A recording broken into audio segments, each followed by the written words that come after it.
Mr. Khan, you're very welcome to RT International. Thank you for your time today. My pleasure. On both a political and human level, it's been an extraordinary and, I imagine, stressful week for you, culminating today in an Islamabad court extending a no-arrest bail for 7 more days. So, firstly, how are you? Well, in some ways, it's the best of times. And some ways, it's the worst of times. Why is it the best of times? Because since I left office 4 months back, never has there been such a public response for any political party as it is for my party today. So in that sense, you know, it's for us, for a political person who's struggled for 26 years to raise awareness amongst the public, I think it is one of the best times for us, for my party, for me. It's very satisfying to see a politically aware public understanding issues, coming out on streets by themselves to stand up for their rights. On the other hand, it's a bad time in Pakistan because we are descending into fascism. We have a government which has no credibility amongst the people. We call it an imported government. The economy has tanked. Inflation has gone through the roof. It has lost all credibility. And so it is compensating by the lack of credibility, by imposing this draconian measures on us. They're clamping down on the media. They're clamping down against journalists. They've instituted various cases against me. One of them is a terrorism case, which is actually a joke. So it's bad in a way that the government is panicking. They're watching us grow in popularity. We swept the by-elections in the biggest province in Punjab. There were other 2 by-elections which we swept. So they're a bit scared, and that's why they're clamping down. Since your speech on Saturday, where the opposition is alleging that you threatened the police and members of the judiciary, they have essentially been labeling you a terrorist. On terrorism charges is what you would be standing on. As someone who led the country just months ago, what do you feel when you hear that allegation against you? Well, for your viewers, let me put it in context. One of the chief of my staff, of my office, he was picked up. He made a remark on television, which was misconstrued as if he's trying to stir mutiny in the army. But it's debatable. He still hasn't got a chance to clarify what he said. He was actually talking about rule of law. They picked him up, they abducted him. 2 days, they kept him and tortured him. They sexually tortured him. So what happened was that this report is now in the High Court of the torture of this of my aide, which is Shahbaz Gill. And so I made 2 remarks. I said we will not spare those people who are responsible, i.e. the police chief and his second in command. We said we would take legal action against them. And then there was this magistrate who, knowing that he was tortured, still sent him back to the police. So we said we would take legal action against both the magistrate and the police. Now, this does not constitute terrorism. But they're so desperate, they have made this into a terrorism case. They banned my live coverage on screen. And they're trying to ban me from politics because there's a case of contempt against me. So it is what I feel is desperation, because this does not constitute terrorism in any sense of the word. You asking to take legal action against those officials who allowed this torture which is banned in Pakistan, this does not mean that you're a terrorist. So, but it's their desperation. They are petrified that if elections take place, we will sweep the elections. That's what I was going to ask. Your supporters say this is all a campaign by the ruling leadership to remove you from the political landscape altogether. So who or what, in your view, is behind this campaign to silence you? Well, the government. The government is behind it because, they came in through a conspiracy, and the conspiracy was foreign-backed. And then what they expected was that once I was removed, I would lose all popularity amongst the public. Normally, when a government goes, people distribute sweets. So they expected that, this would just die down, my party would disappear, break up. But the reverse happened. People came out on the streets. Millions of people came out on the streets when I was removed, protesting against this. It's never happened in Pakistan before, that a government goes and people come out on the streets to protest. And then, as I said before, we had massive rallies. They tried to crack down on us, thinking that they would scare us. But the rallies increased. We, out of the 20 by-elections in Punjab, we swept 15. And then there were 2 other by-elections which we won. So this has scared them. They are now fearing that whenever the next elections are, which are the outside are in a year's time, they are petrified that when the elections take place, they will be wiped out. So that's why they're trying to take these measures. And it's really the government and its backers. They're all worried. If we go back, Mr. Khan, to when you were ousted from power in the springtime, you've mentioned several times that certain documents exist that confirm foreign interference in your removal from power. Are you in any position to tell us what those documents may be? Well, there's a cipher, that conversation between the Pakistan ambassador in Washington and the Under-Secretary of State of the US. There's a conversation between them where he threatens the Pakistani ambassador that unless I, Imran Khan, was removed as a prime minister in a no-confidence motion that still wasn't tabled as yet, that there would be consequences for Pakistan. And he cites the trip I took to Russia. He cites that as one of the reasons. So that cipher exists. I brought it in front of the cabinet. I presented it to the National Security Council because it was blatant interference from outside. Because after the cipher, the no-confidence motion was tabled against me. And then suddenly, members of my party started leaving, and our allies started abandoning us. And all triggered off after that. The US Embassy was meeting members of our political party who were the ones who jumped ship first. And this is a few months before this happened. So the president of Pakistan has sent that cipher to the Chief Justice of Pakistan.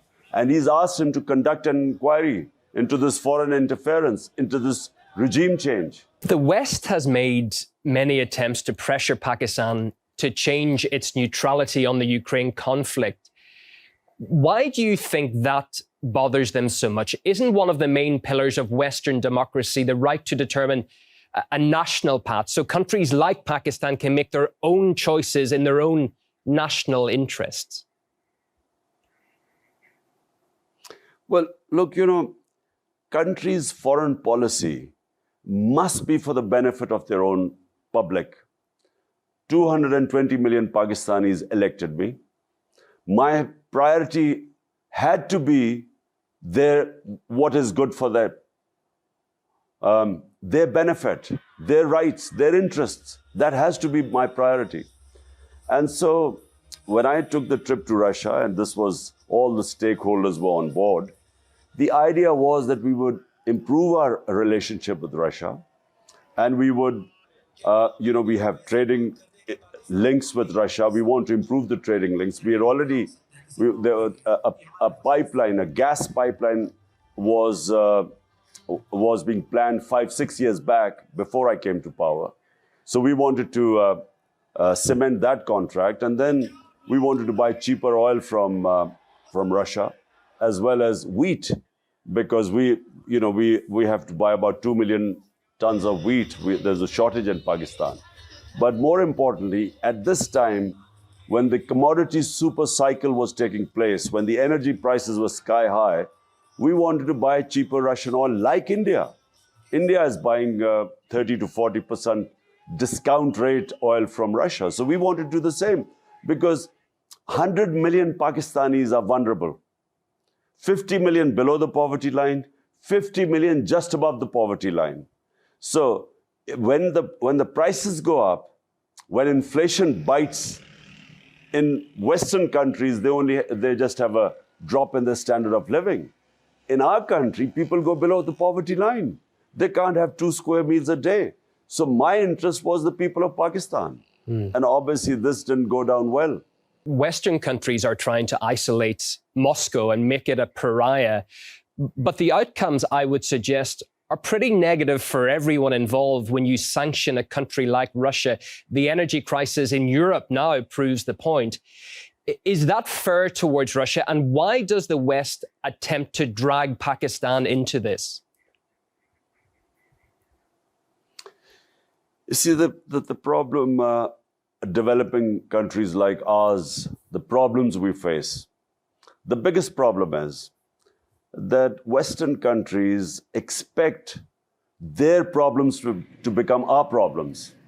So this is basically a European problem. It's not Pakistan's problem. What are Pakistan's problems? The Western countries don't consider their own problems. So for instance, there is a conflict between Pakistan and India about Kashmir.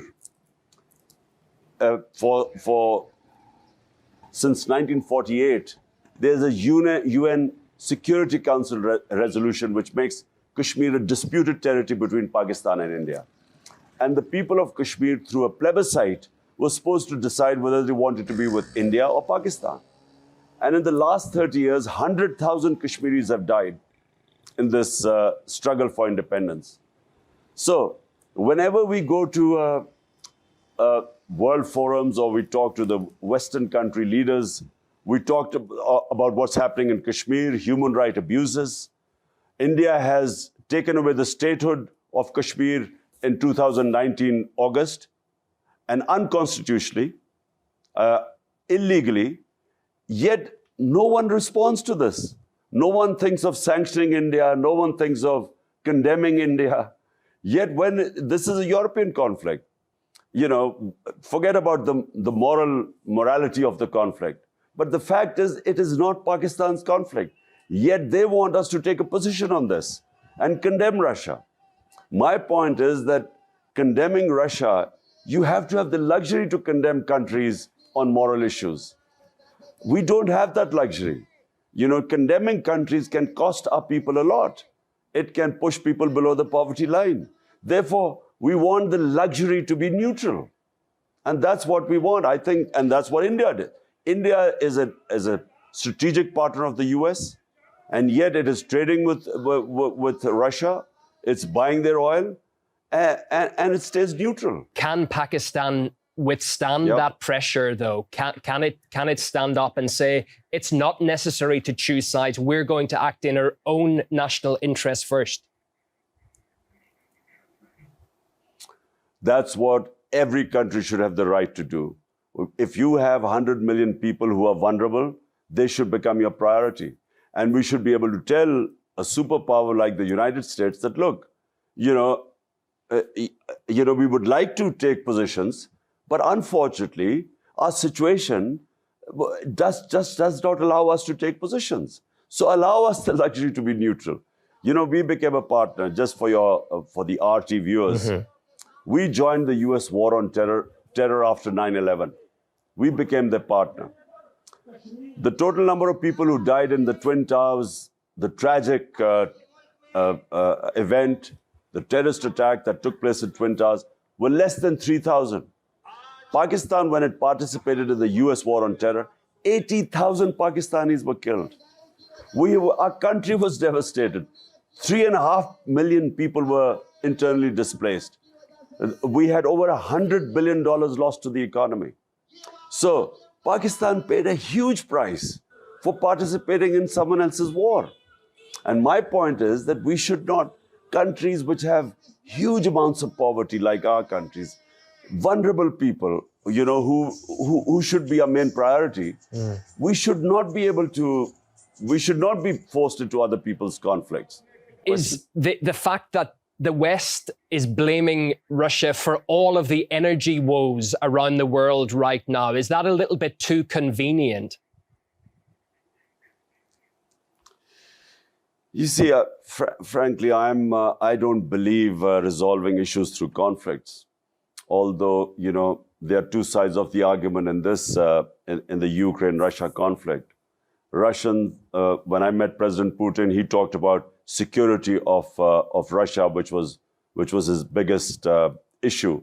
And that's why, he gave all the reasons how he sent signals and warnings, and he had understandings with Western leaders about why it was important for Russia to have a zone which was demilitarized. And on the other hand, the Western view is very simple. They think that there's aggression.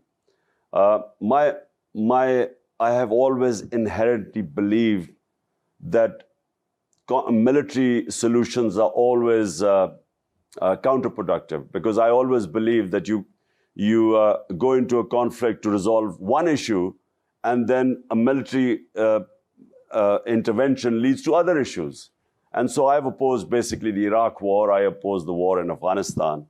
And I feel that, it's not the way. But, we want to stay out of it because there are 2 points of views.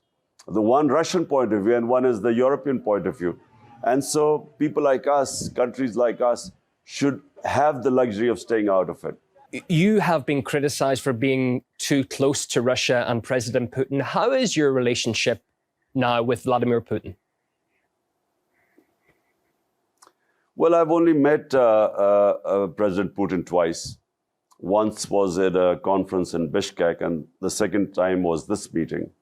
I didn't realize that when we would reach there, and the next morning when I was going to have my meeting with him, there would be this invasion in Ukraine. I didn't expect it. So, I had a long chat with President Putin. My main interest is really our Pakistan relationship with Russia, because in the future, Pakistan can gain a lot from this relationship. And I repeat, we have our energy needs, gas. Secondly, oil from Russia. And then thirdly is wheat. Pakistan is a country of 220 million people, growing fast. And we have this shortage of wheat, which is, as you know, is essential for basic staple diet of our population.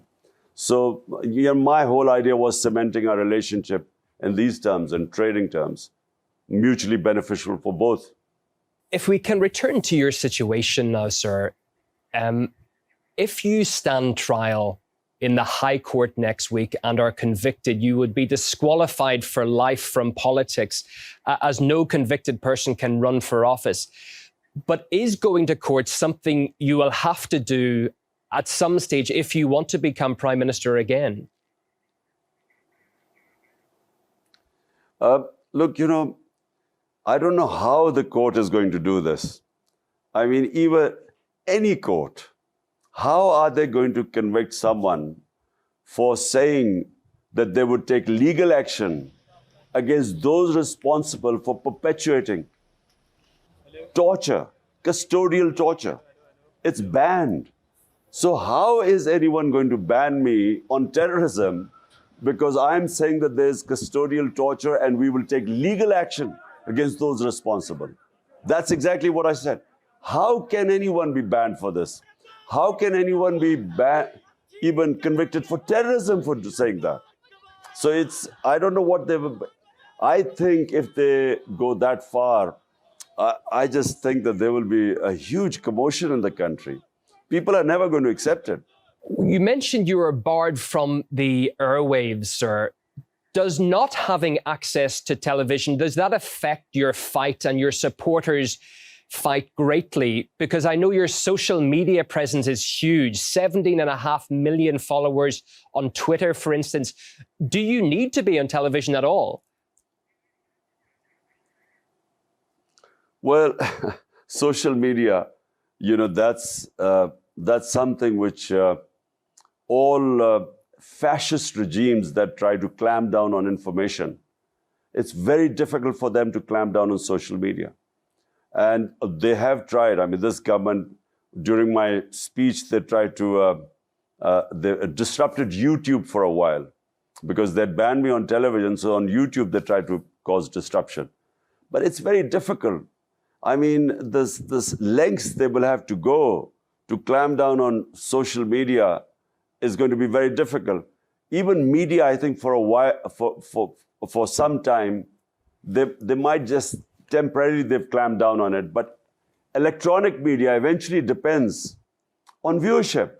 And the out of so many channels, the 1 or 2 channels that show us, their viewership goes through the roof. So the other TV channels are going to lose money if they don't show the party that is by far the most popular party, the only federal party in the country. It's just not, commercially it won't make sense to them.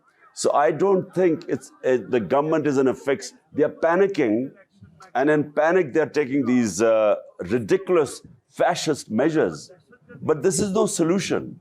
They can't stop the popularity of a party growing by taking these decisions, and especially if they think that even if they clamp down on the electronic media, the social media is something they can't stop, they can't clamp down on for any length of time. What will you do next week if that bail does not change and you're being forced to go to court? Will you go? Well, I have to go to court. I have got now this hearing on the 30th. So yes, I'll be going to court. Look, all my life, let me just say, all my life, I have always stayed within the law. In politics, I've been for 26 years. I have always, all my protests, everything have between the limits of the law and limits of the Constitution. Because I am a constitutionalist. I'm a Democrat. And I don't believe that, you should go outside the Constitution, because then you open up a Pandora's box. And so what they're doing right now is trying to corner me in this case. They will find it very difficult because the people of this country have known me for 50 years. I mean, before I joined politics, I was one of the top sports stars in this country for 2 decades. So they know me for a long time. So it's not going to be very easy for them just to ban me. It's, people won't accept it. You've called the whole process leading Pakistan into, it looks like a banana republic from the outside. What did you mean by that? Well, I mean, for a start, what they did with my chief of staff, Shahbaz Gill, you don't just, and he's an assistant. He was an assistant professor in an American university. So he was just picked up, abducted, and tortured, and then sexually abused. So this, doesn't happen in civilized societies. But the worst thing is that, when I wanted to have legal proceedings against the police and those who were responsible, they then slapped this terrorism case on me. This doesn't happen in a civilized society. So that's what I meant by a banana republic. We're descending. These guys, this government of crooks, by the way, 60% of the government is on bail, on corruption charges. So they are so desperate that they are taking all these measures, which is taking Pakistan and making it into a banana republic. But are you not concerned that the amount of your followers on the streets constantly is going to make that situation worse? Look, I mean, if they take a ridiculous step, how would I know what the followers would react? But all I know is that the night they were going to come to arrest me, thousands of people just appeared outside my house and surrounded my house. And not just there, in cities, thousands of people just came out on the streets. So, because they know, I mean, the people know what is going on. The level of political awareness is so much because of social media, because of the mobile phone. Everyone knows what's going on. So the response was immediate.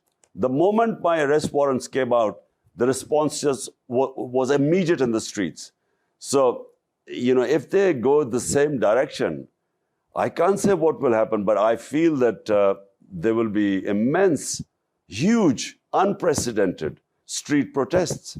And do you think that the current government is going to try something else to clamp down on your supporters, to silence those people? Well, they already have, on 25th May when we were conducting a peaceful protest. I mean, the sort of clampdown, they put thousands of people in jail. They raided people's houses at night. It's never happened before. It was like as if we were terrorists. It was a peaceful protest. And when I was in government 3.5 years, there were 3 times they were sort of sitting in Islamabad against my government. We never stopped anyone. We never charged any people. We never put people in jail. But this government, on 25th of May, which was a black day for us, they injured people. 2 people died. So many people got injured. And they put people in jail. It was a proper clampdown. So that's desperation. How do you see this playing out? By what you've been saying, you're not going to stand down from the uptick in the opposition's reaction. They don't look as if they're going to. Sir, how does this play out in your opinion? There is only one solution. At the moment, our economy has gone down. We have unprecedented inflation, what is called the consumer price index.